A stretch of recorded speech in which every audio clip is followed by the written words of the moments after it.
Welcome back to another episode of Would You Survive? This one's going to be a little bit different than how we did Brutus because this is not a physical threat, it is a manifestation. And thus, the way we approach it is going to be a lot different.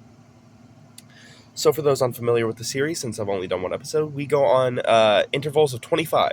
So your survival rate is 25, 50, 75, 100%, right? So by the end, we will give you a rating of whatever number. So what is the babadook, for those who are unfamiliar?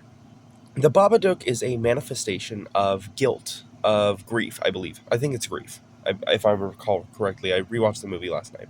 So it is a manifestation of grief that slowly takes over the person who is victim to the babadook. So you'll find yourself becoming more and more violent. You'll start to lash out more, and you'll start to see the babadook. It'll start to manifest as the person you are grieving, right? Think a lot like Pyramid Head, The Look-See, something like that, right? And once you read the book, if you are, by the end, unable to get rid of it, you will be possessed by the babadook, and you will start to, let's just say you get a little stabby, right? So let's go over 3 tiers. This video will work in 3 tiers: in sound mind, crumbling sanity, fully insane, and a joke tier. So Would You Survive is heavily based on that.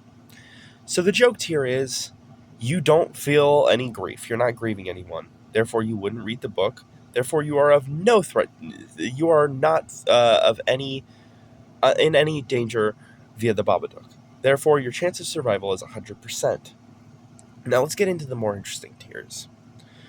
Tier 1. You are of crumbling sanity. Crumbling sanity tier heavily depends on if you are able to overcome your grief or not. Let's say you go through this journey like in the movie, and you finally let go of the grief you're holding on to. Then I would say your survival is obviously 100%. If you're only of crumbling sanity, like Amelia in the movie, you will almost 100% survive, right? You might cause a little bit of death along the way, but you will survive. Now let's go to our next tier. Fully insane. You will 100% not survive the babadook. You are already mentally vulnerable, which the babadook preys on. You will likely have no mental fortitude left to fight back against the babadook.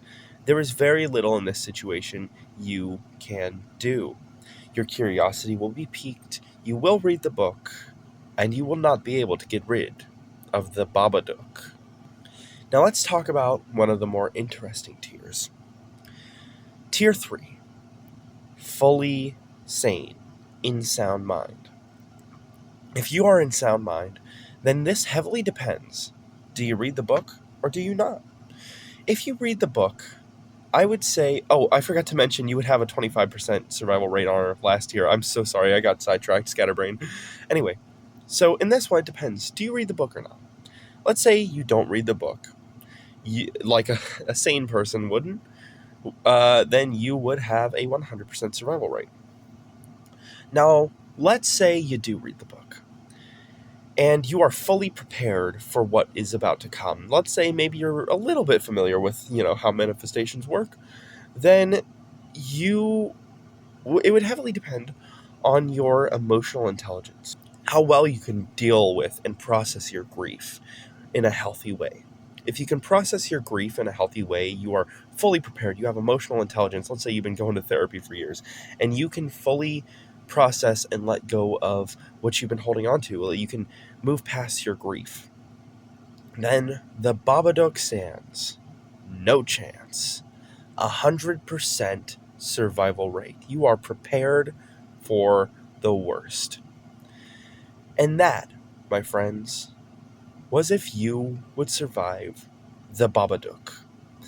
Now, this one was a little bit on our easier tier compared to having covered Brutus, but I wanted you guys to get one you guys wanted to. You guys voted on it, so I wanted to talk about it. So that's really all I got.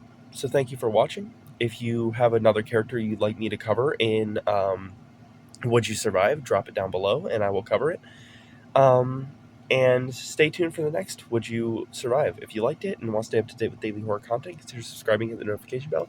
If you dislike it, share it with a friend or group chat, make fun of me in my stupid video, and I'll see you on the next one. Take care, and God bless.